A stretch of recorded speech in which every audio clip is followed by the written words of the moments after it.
अभ्यासक्रमातील दुसरे पंडित कवी म्हणजे वामन पंडित. वामन पंडित यांचा जन्म शके 1530 म्हणजे इसवी सन 1608 ला झालेला आहे. आणि आपल्याला माहीत आहे की 1608 ला समर्थ कवी रामदास यांचाही जन्म झालेला आहे.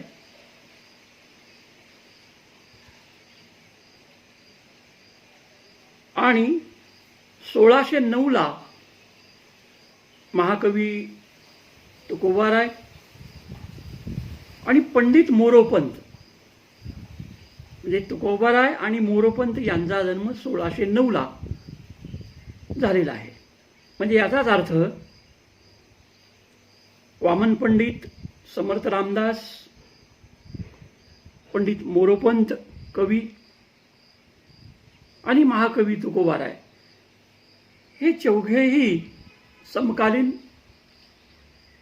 साहित्यिक, संत, समर्थ आणि पंडित कवी आहेत, वेगवेगळ्या पद्धतीनं.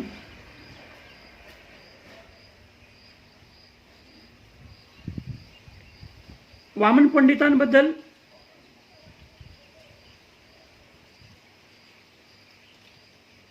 तर वामन पंडितांना जवळजवळ म्हणजे 1608 ला त्यांचा जन्म झालेला आहे. तर शके 1617 ला त्यांचा मृत्यू झालेला आहे. म्हणजे 1695 ला त्यांचा मृत्यू झालेला आहे. जवळजवळ वामन पंडितांना 87 वर्षाचं आयुष्य भेटलेलं आहे. या 87 वर्षाच्या आयुष्यामध्ये त्यांनी भरपूर लिखाण पंडिती पद्धतीने केलेलं आहे. वामन पंडितांबद्दल असं म्हटलं जातं की हा ऋग्वेदी वशिष्ठ गोत्री ब्राह्मण, मूळ विजापूरचा राहणारा, आताचा कर्नाटक, तिथं ते राहणारे होते. त्यांचं उपनाव शेषे असं होतं. आणि विजापुरामध्ये आदिलशाही, पातशाहीचा अंमल चालू होता. या वामन पंडितांनी लहानपणीच फारसी भाषेचा अभ्यास केला. आणि बादशहाच्या मनात असं आलं की याला धर्मांतर घडवून आणावं आणि याला मुस्लिम वगैरे करावं. तेव्हा तो तिथून निघून गेला, महाराष्ट्रात आला.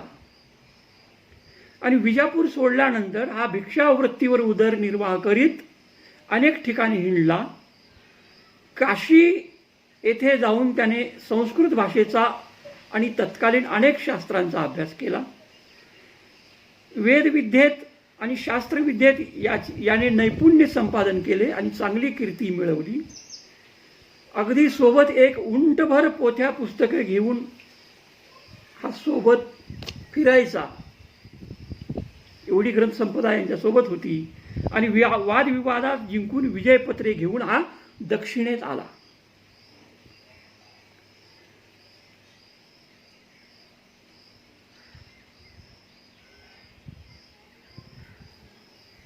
दक्षिणेत म्हणजे महाराष्ट्रात येऊन इंद्रायणी काठी त्यांनी आपलं बस्तान बसवलं.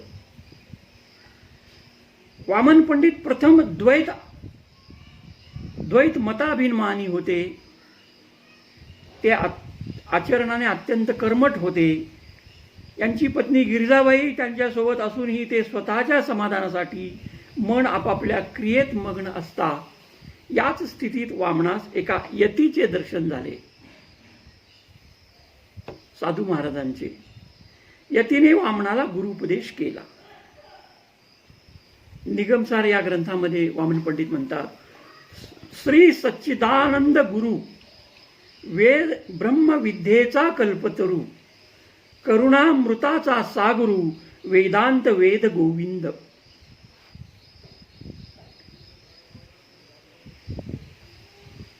तर वामन पंडितांना आत्मज्ञान लाभले. त्यांनी तपश्चर्या केली. त्यांनी उर्वरित आयुष्य भगवत चिंतन, प्रवचन कीर्तन करण्यात, काव्यरचनेत व्यतीत केले.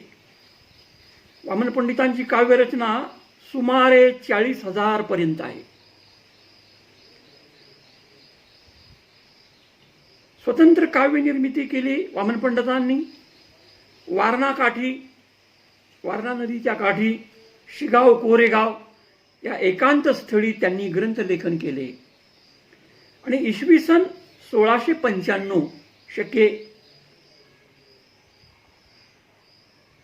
1617 मध्ये गुरेघर जवळील भूगावी येथे त्यांनी समाधी घेतली. म्हणजे 87 वर्षाचं आयुष्य व्यतीत केल्यानंतर त्यांनी समाधी घेतलेली आहे. भरपूर काव्यरचना केलेली आहे वामन पंडितांनी. वामन पंडितांच्या काव्याचे वेदांत विषयक, पौराणिक, आरण्यापर आणि भाषांतरित असे 3 भाग पाडले जातात. त्यांचं निम्म काव्य म्हणजे अर्ध काव्य वेदांत निरूपणाला वाहिलेलं आहे. निगमसार, यथार्थ दीपिका, चित्सुधा, तत्वमाला, श्रुतिसार, कर्मतत्व, राजयोग, गीतार्णव सुद्धा हे त्यांचे ग्रंथ आणि लहान अध्यात्मपूर्ण प्रकरणे आहेत. तर एक एक ग्रंथांचा आपण थोडक्यात आढावा आपण आता घेणार आहोत. तर निगमसार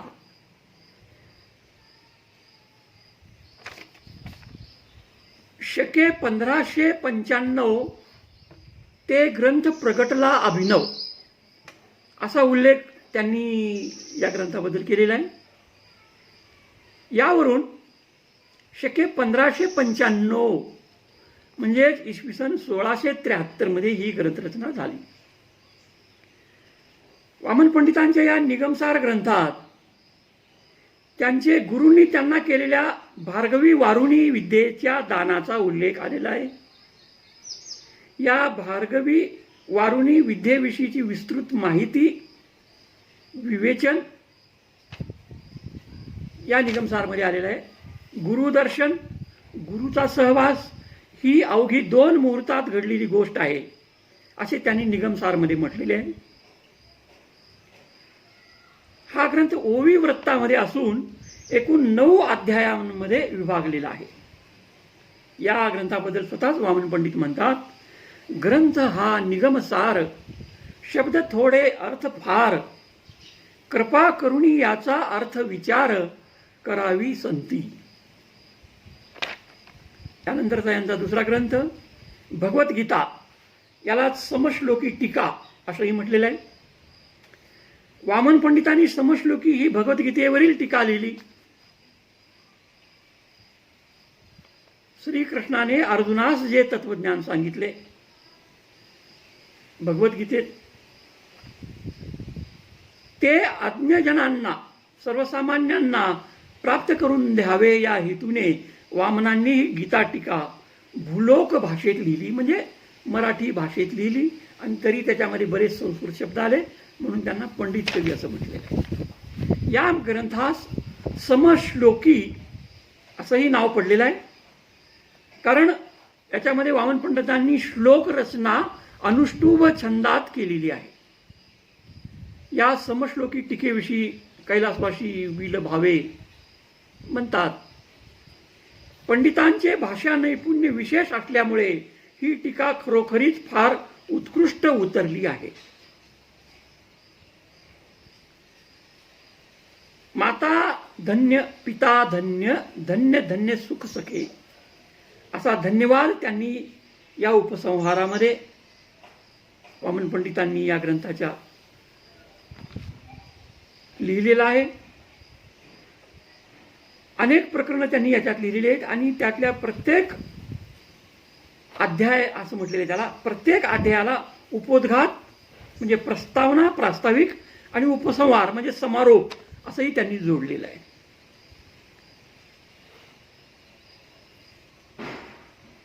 या समश्लोकी नंतर गीतार्णव सुद्धा,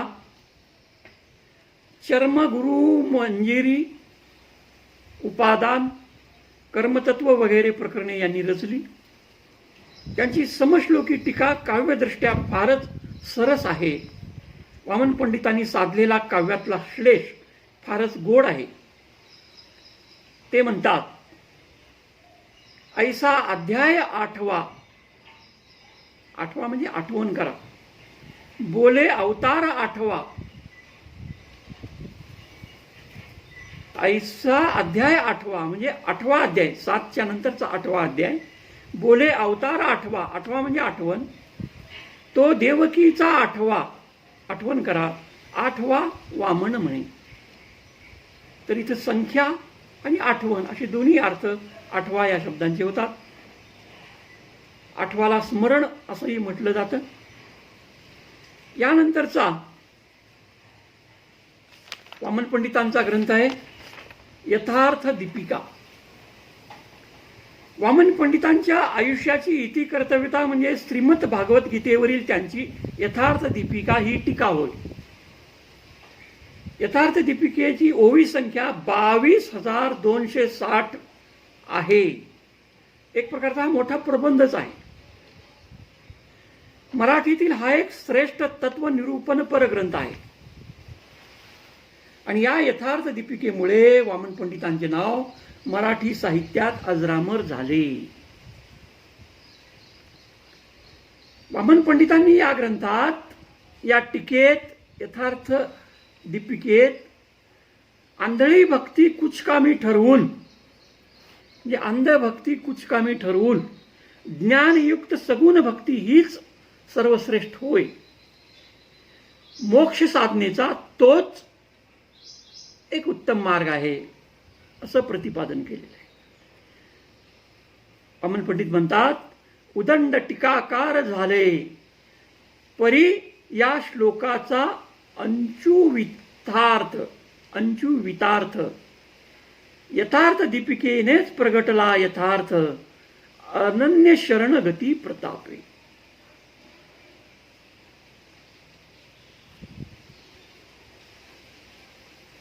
संत ज्ञानेश्वरांनी गीतेवर टीका लिहिलेली आहे. ज्ञानेश्वरी हा ग्रंथ सर्वांना माहितच आहे. ज्ञानेश्वरांनी गीतेवर आणखीन एक टीका लिहिली, त्याला भावार्थ दीपिका म्हटलेलं आहे. ज्ञानेश्वरांनी भावार्थ दीपिका म्हटलं तर वामन पंडितांनी यथार्थ दीपिका असं नाव दिलेलं आहे.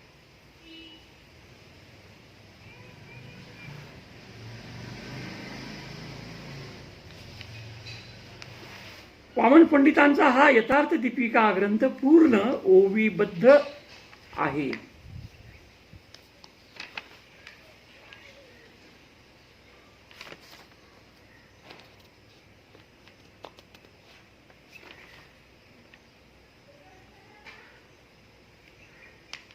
वामन पंडितांच्या या यथार्थ दीपिकेबद्दल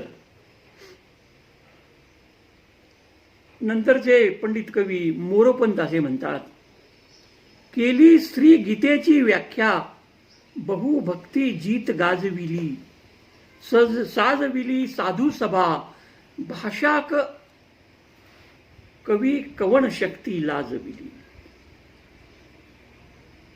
यथार्थ वर्णन मोरोपंतांनी यथार्थ दीपिकेचं केलेलं आहे. यानंतर वामन पंडितांनी आख्यान कविता लिहिलेली आहे. भागवत आणि रामायण ग्रंथाच्या द्वारे विपुल आख्यान रचना त्यांनी केली.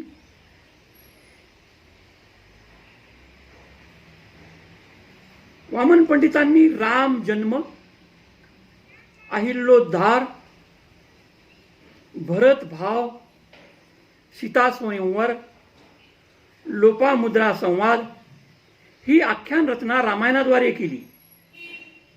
कृष्ण जन्म, बालक्रीडा, मृत्तिका भक्षण, उखळ बंधन, ब्रह्मस्तुती, रासक्रीडा, कंसवध, कात्यायनी व्रत इत्यादी आख्याने भागवताधरित्री आहेत. भागवताधरित्र आहेत म्हणजे भागवतावर आधारित लिहिलेली आहेत, महाभारतावर. आणि शुकरंभा संवाद, गजेंद्र मोक्ष, वामन चरित्र इत्यादी वेगळी आख्यानंही वामन पंडितांनी लिहिलेली आहेत.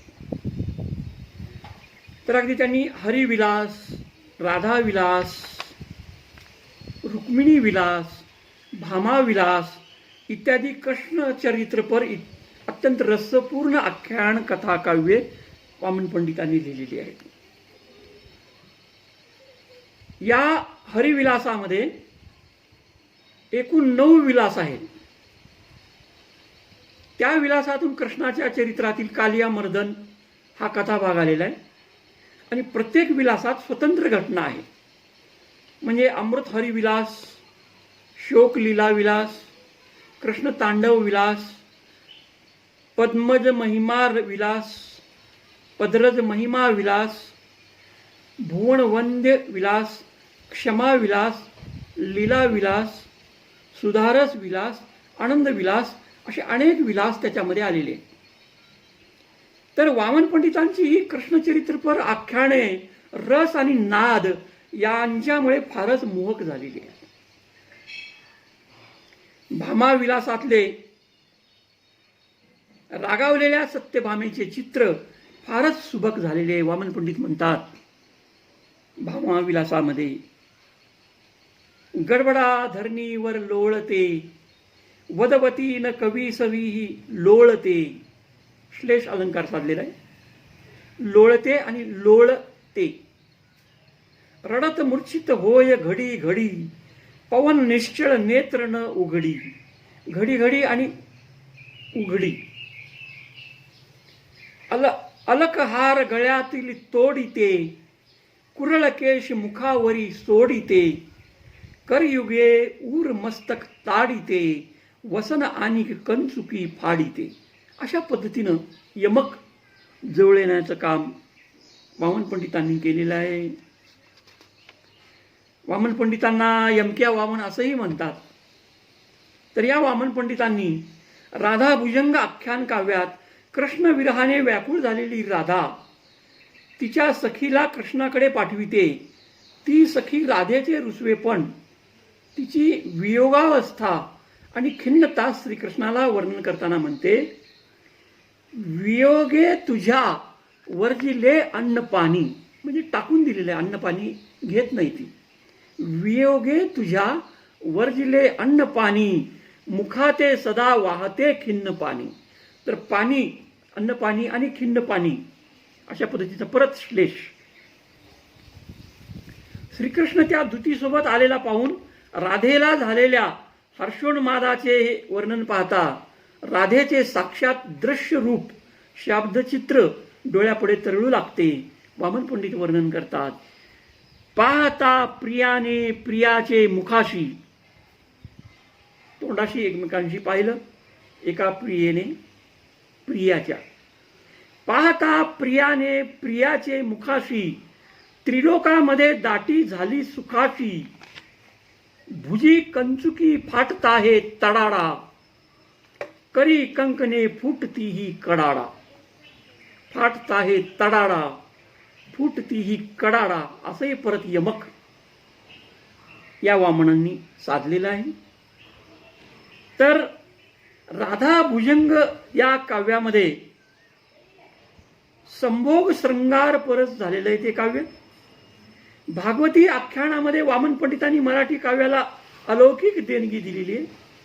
त्यांच्या आख्यान प्रकरणातून नाट्यपूर्णता, आकर्षकता, कल्पकता आणि रचनेचा सफाईदारपणा दिसतो. वामन पंडितांचे शब्दचित्र रेखाटनाचे कौशल्यही उल्लेखनीय आहे. आख्यान काव्याद्वारे त्यांनी मराठी खंडकाव्य रचनेचा पाया घातला असेच म्हणावे लागते. त्यांची आख्यान कथा काव्ये काव्यदृष्ट्या फारच मोहक, सुंदर आणि काव्यगुणांनी युक्त आहेत. नंतर वामन पंडितांनी पंचसुधा लिहिलेला आहे. त्या पंचसुधामध्ये नामसुधा, वनसुधा, वेणुसुधा, चित्सुधा, प्रियसुधा ही पंचसुधा प्रकरणे श्रीकृष्ण भक्तीपर आलेली आहे. चित्तसुधांत वेदांत विवरण असून, चित्सुधा यामध्ये वेदांत विवरण असून, प्रियसुधा हे प्रकरण पत्नी मीराबाई हिला आत्मज्ञानाच्या उपदेशासाठी लिहिलेलं आहे. आणि नामसुधा प्रकरणात त्यांनी हरिनाम महात्म्य आणि हरिनाम संकीर्तनाचे मोक्षप्राप्ती हा भागवतातील प्रतिपाद्य विषय सांगितलेला आहे. वामन पंडित वेणुसुधेतून श्रीकृष्णाच्या वेणुवादनाने, वेणू म्हणजे पावा बासरी, श्रीकृष्णाच्या वेणुवादनाने गोपिकांची झालेली आतुर अवस्था वर्णिलेली आहे. वनसुधेत कृष्ण आणि त्याचे बालमित्र यांच्या बालक्रीडांचे वर्णन आलेले आहे. वेणुसुधेत वामन पंडित म्हणतात, अंग वक्र अधरी धरी पावा, बासरी धरण्याचा प्रकार त्यांनी वर्णन केलेला आहे. अंग वक्र अधरी धरी पावा, गोपवेश हरी तोची जपावा, वाम बाहूवरी गालही डावा, वाम बाहूवरी म्हणजे डाव्या बाहूवरी गालही डावा, तो ठसा स्वरहृदयात पडावा. हे श्रीकृष्णाचं वर्णन. वनसुधेत गोपवर्णनात म्हटलेलं आहे त्यांनी. वनी खेळती ते, अत्यंत गाजलेला हा श्लोक आहे. वनी खेळती बाळते बल्लवांचे, तुरे खोविती मस्तकी पल्लवांचे, फुलांचे गळा घालिती दिव्य हार, स्वनाथा सवे ते करीती विहार.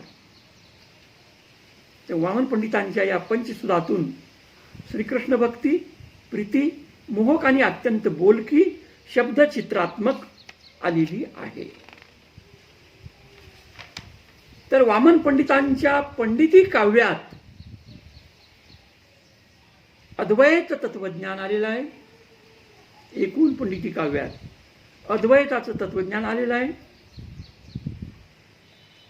ज्ञानयोग, सगुण भक्तीचा पुरस्कार, तत्वविवरण, खंडनमंडनात्मक सिद्धांत प्रतिपादन हे तात्विक ग्रंथातील वैशिष्ट्ये विशेषत्वाने जाणवतात वामन पंडितांच्या कवितेतून. त्यांच्या आख्यान काव्यात काव्य सौंदर्य गुणांनी युक्त असून वत्सल, भक्ती, शृंगारादी रस योजना आहे. मोजक्या अर्थपूर्ण शब्दातून, शब्दाचित्रातून दृगोचर होणाऱ्या व्यक्ती साकारलेल्या आहेत. सगुण अवतारांच्या कथा आहेत.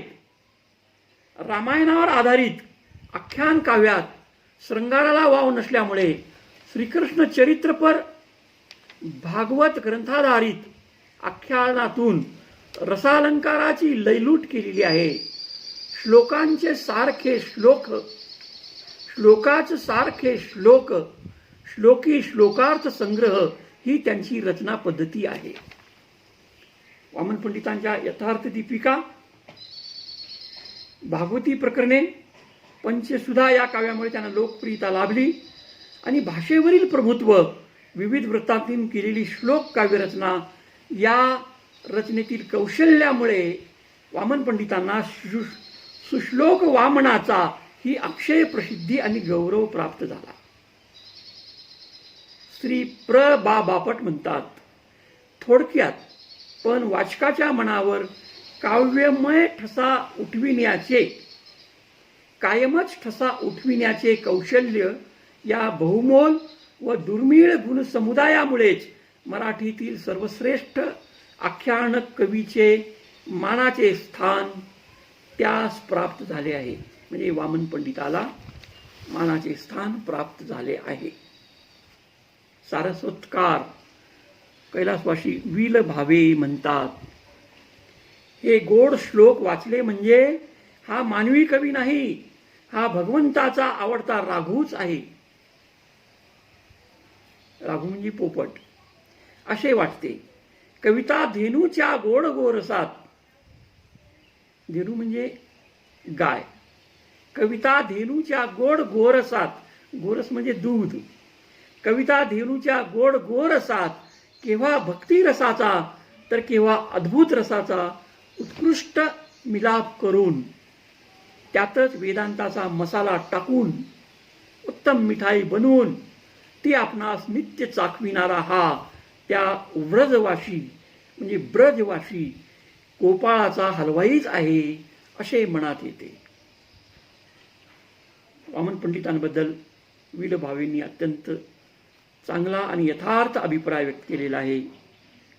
मराठी पंडिती काव्यात खंडकाव्याचा पाया घालणारे आणि खंडकाव्यात्मक नूतन काव्य प्रकाराने विविधाक्षरण वृत्तात्मक सगुण सालंकार रचनेने कालकवींच्या एका नवीन संप्रदायास जन्म देणारे वामन पंडितांच्या श्लोक रचना प्रकाराविषयी पंडित कवी श्रीधर गौरोद्गारात म्हणतात, जैसा चंडांशु सतेज व्योमी तैसाची केवळ वामन स्वामी. जैसा चंडांशु सतेज व्योमी तैसाची केवळ वामन स्वामी. ज्याची श्लोक रचना ये भूमी भूमंडलावरी अपूर्वगा. धन्यवाद.